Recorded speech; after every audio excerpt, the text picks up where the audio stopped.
Langsung menuju ke Pak Haristiono, Kapus Penkum, Kepala Pusat Penanganan Hukum Kejaksaan Agung Republik Indonesia. Pak Hari, ada usulan di antara dari Mbak Yenti dan juga banyak juga usulan-usulan dari luar.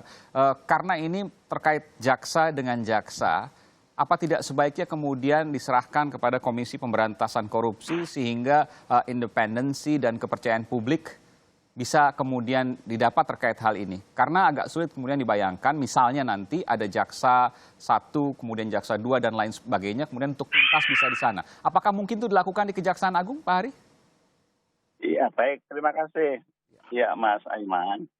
Kami menghormati, menghargai pendapat yang demikian. Tapi perlu saya luruskan lagi, tadi Ibu Yenti juga menyampaikan, Mas Kurniawan juga menyampaikan bahwa membangun sebuah konstruksi hukum terhadap dugaan tindak pidana yang dilakukan oleh seseorang kan berdasarkan alat bukti. Nah, selama ini kan masyarakat sudah membangun sebuah cerita. Nah, apakah cerita itu benar? Tentu didasarkan pada alat bukti. Betul. Saya kira dalam penerapan pasal ini, sebagaimana yang disampaikan oleh Ibu Yenti, nantinya kami juga akan menuju ke sana. Tetapi sementara ini adalah pasal yang kami sangkakan adalah pasal 5 ayat 2, yaitu seorang pegawai negeri atau pejabat negara yang menerima pemberian atau janji. Ya. Nah, tentu semua didasarkan alat bukti. Nah, selama ini kan sudah seperti terbangun apa benar yang 500.000 US dollar itu ada. Nah, perkara yang demikian kan agak sulit dalam arti antara yang memberi dan yang diberi. Iya, begini Pak Hari, artinya kalau seandainya jaksa yang kemudian menyidik jaksa, ini kalau bahasa umumnya, bahasa awamnya nanti kan ada ewuh pakewuh, jeruk makan jeruk. Enggak, saya kira kita sudah buktikan di beberapa penanganan perkara nggak ada masalah. Nanti kami akan tunjukkan bagaimana kami bekerja dalam hal menangani anggota kami sendiri. Toh selama ini juga sudah banyak lah yang kita tangani. Dan saatnya silakan masyarakat untuk melihat kinerja kami dalam hal menangani perkara yang diduga oleh dilakukan jaksa kami. Buktinya kan ditahan juga kan? Tangkap. Ya, saya kira demikian ya Mas ya. Nggak ada ewo-pekewo. Kita nggak ada, baik. Dan marilah kita percaya kepada institusi masing-masing sehingga masyarakat bisa menilai bagaimana nantinya. Baik, Mas Kurniawan ada komentar terkait ini? Ya, saya pikir gini, KPK itu kan ada fungsi supervisi dan ada kerjasama juga antara KPK, kepolisian dan Kejaksaan Agung. Ada MOU soal itu.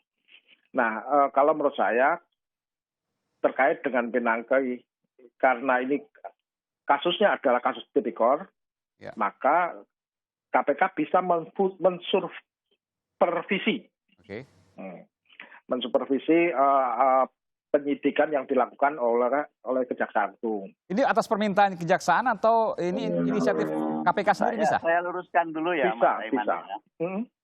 Mas Aiman. Silakan Pak Hari. Ya, jadi Mas Kurniawan, bagaimana syarat-syarat untuk supervisi itu saya pikir sudah diatur sedemikian rupa ya. Jadi mari kita hormati masing-masing bekerja. Jika memang nanti ternyata katakanlah kami melakukan hal-hal yang dianggap perlu disupervisi oleh KPK, itu silakan. Ada mekanisme tersendiri dan di antara kami juga sudah ada MOU. Kalau seandainya salah satu itu melakukan penyelidikan atau penyidikan, maka kawan-kawan di polisi maupun kawan-kawan di KPK yang memiliki bukti atau data bisa mensupport kami. Jadi itulah selama ini yang memang sudah kita lakukan. Kira-kira demikian Mas Eman. Oke, silakan Pak Kurniawan. Ya, saya pikir nggak ada masalah dengan itu. Artinya kan penyidikan yang dilakukan oleh Kejaksaan Agung itu akan tetap diawasi oleh aparat penegak hukum lain. Misalnya kalau bicara soal Joko Chandra, saat ini kan hanya bicara soal pidumnya. 263 itu kan pidum. Mungkin harus sementara kan ini bukan diawasi. Nanti Pak Hari, nanti saya beri kesempatan Pak Hari. Sebentar. Kemudian Pinangki ini kan tipikor. Siapa yang memberi uang, ini sampai sekarang kan belum jelas. Nah, ini yang nanti menjadi kerja dari penyidik Kejaksaan Agung yang akan diduga diawasi oleh Bareskrim maupun KPK, gitu loh. Karena kalau misalkan ini pemberiannya dari Joko Chandra, misalkan mau nggak mau dari Bareskrim akan menyerahkan itu ke Kejaksaan misalnya. Jadi ada komunikasi di antara ketiganya. Oh, jadi maksud Anda KPK, polisi, dan jaksa sama-sama mengusut kasus ini? Kalau saran kami, bentuknya adalah tim gabungan. Tim gabungan? Iya, karena kalau kemudian bicaranya supervisi, tadi saya melihat ada nada, mohon maaf Pak Hari, seperti ketersinggungan lah gitu loh. Jadi kan kalaupun misalkan diambil alih malah lebih parah lagi. Oke. Jadi tim gabungan antara KPK, polisi, dan jaksa untuk mengusut kasus ini karena bersinggungan? Iya. Oke. Silakan Pak Hari. Spesifik tentang tipikornya, sehingga kemudian nanti yang disampaikan oleh Bu Yenti itu akan nyambung gitu loh. Baik. Ya begini Mas Kurniawan, saya jelaskan. Mengenai supervisi dan lain sebagainya, pengambil alihan dan sebagainya itu ada aturannya. Kemudian disampaikan juga mengawasi. Saya pikir di antara kami tidak saling mengawasi, justru saling mensupport. Yang berikutnya tadi juga disampaikan tim gabungan. Nah ini lebih nggak mengena lagi tim gabungan ini. Kami masing-masing mempunyai kewenangan masing-masing. Mari kita hormatilah masing-masing itu. Dan saya pikir masyarakat nanti yang justru akan mengawasi, sementara kami aparat penegak hukum saling support. Begitu Mas Kurniawan. Pak Hari, baik Pak Hari, terakhir Pak Hari, akankah kemudian proses hukum ini akan tuntas? Semisal akan ada kemudian selain Jaksa Pinangki terkait dengan kasus ini dan akan kemudian ada komitmen yang kuat dari Kejaksaan Agung untuk mengupas tuntas sedetil-detilnya terkait dengan kasus ini. Bagaimana kemudian Pak Hari Setiono, Kapus Penkum Kejaksaan Agung menjawab soal ini terkait dengan pertanyaan dari masyarakat yang kemudian menginginkan agar ini terbuka jelas. Karena sementara ini kan sudah terang benderang, tapi masih di Jaksa Pinangki meskipun ada arah-arah ke yang lain. Iya, saya kira alat bukti Mas Aiman yang akan berbicara itu. Walaupun kita semua ada keinginan, tetapi kalau alat bukti tidak mendukung bagaimana? Karena untuk bisa menentukan seseorang itu melakukan tindak pidana, kan harus didukung minimal 2 alat bukti. Saya kira itu, alat bukti yang akan berbicara.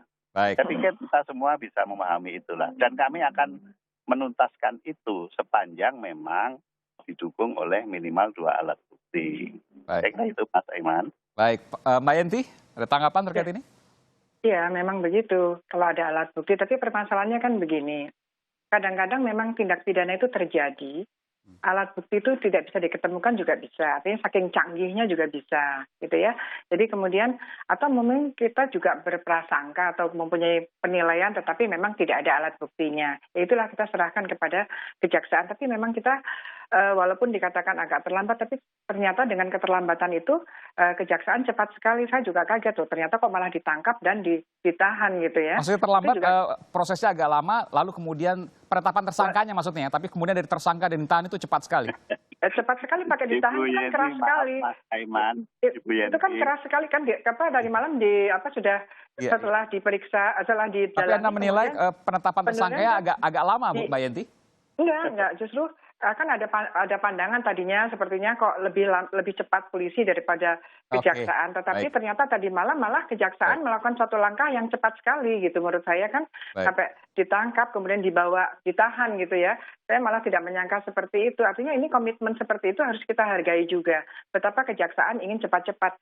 Hanya tadi saya hanya memikirkan begini Pak Hari, karena kalau di satu rangkaian ini terus kemudian berbeda persidangannya, itu yang saya pikirkan bagaimana bisa lebih simpel dan kemudian bisa terungkap semuanya, karena ini sebetulnya adalah satu rangkaian.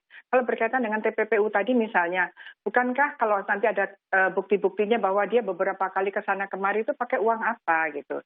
Jadi bagaimana? Nah ini kan sudah kalau itu memang ada bukti-buktinya, bukti kan banyak ya, seperti ini kan misalnya dari pesawatnya, kemudian di sana di tempat dia di sana di hotel kah, di mana, itu kan semua adalah aliran dana. Ya. Jadi itu bisa untuk masuk TPPU-nya. Saya sih berpikir bukan karena kejaksaan atau polisi, tapi siapapun. Baik. Kalau itu melakukan korupsi itu, seandainya dia sudah menggunakan hasil korupsinya, apakah itu suap, apakah itu gratifikasi, itu ada konsekuensi lain, yaitu ada TPPU itu Baik, untuk mencegah gitu. Baik. Terakhir Pak Hari, karena waktu sudah habis, silakan saya berikan kesempatan. Iya. Yang pertama adalah, mohon maaf Ibu Yenti, tentu Iya, kita Pak tidak Ari. namanya di Silakan. tempat ya. Permasalahannya berbeda betul. dengan kawan-kawan di penyidik Barreskrim. Iya. Karena kan bukti sudah ada mengenai surat jalan. Saya pikir lebih Betul. mudah. Sementara di kami adalah tipikor. Dalam menangani tipikor pasti ada strategi teknis. Bisa juga disangkakan pada saat yang bersamaan, tapi juga setelah disangkakan tipikor ditambah lagi nanti TPPU. Saya pikir nanti running lah, berjalan. Oke, baik. Dengan alat bukti yang Kita percayakan Ya. kepada Korps Kejaksaan Betul, Agung kan, Pak ya. Hari untuk menuntaskan kasus ini dengan tuntas Mudah-mudahan. setuntas-tuntasnya dan Ya, menjawab. mudah-mudahan polisinya juga korupsi juga ya, segera. Iya. Iya. Baik. Ini malah kejaksaan udah duluan ini korupsi, malah polisinya sekarang melambat, saya katakan kan seperti itu. Oke, baik. Tapi mudah-mudahan dua-duanya bisa kemudian kita Iya. cermati sama-sama, mudah-mudahan menjadi cepat lagi. Iya. Karena juga perlu suara-suara dari Mas Kurniawan, perlu Iya. suara-suara dari Mbak Yenti untuk kemudian mengingatkan Tapi kita semua. itu sebenarnya siapa penyuapnya? Nanti kita akan bahas di itu di dalam segmen pasti. berikutnya, di hari berikutnya, Mas Kurniawan. Nanti Iya, kita akan iya. bahas. Saya Itu butuh pasti, data itu juga dari pacaran Maki juga di terkait hal ini. dalamnya. Terima kasih, Mas Kurniawan kasih. dari Masyarakat Anti Korupsi Indonesia, kemudian Mbak Yenti Garnasi, Dekan Terima Fakultas Hukum, dan juga Pak Hari Setiono, Kapus Penkum Kejaksaan Agung Republik Indonesia. Terima kasih atas informasinya. Selamat malam.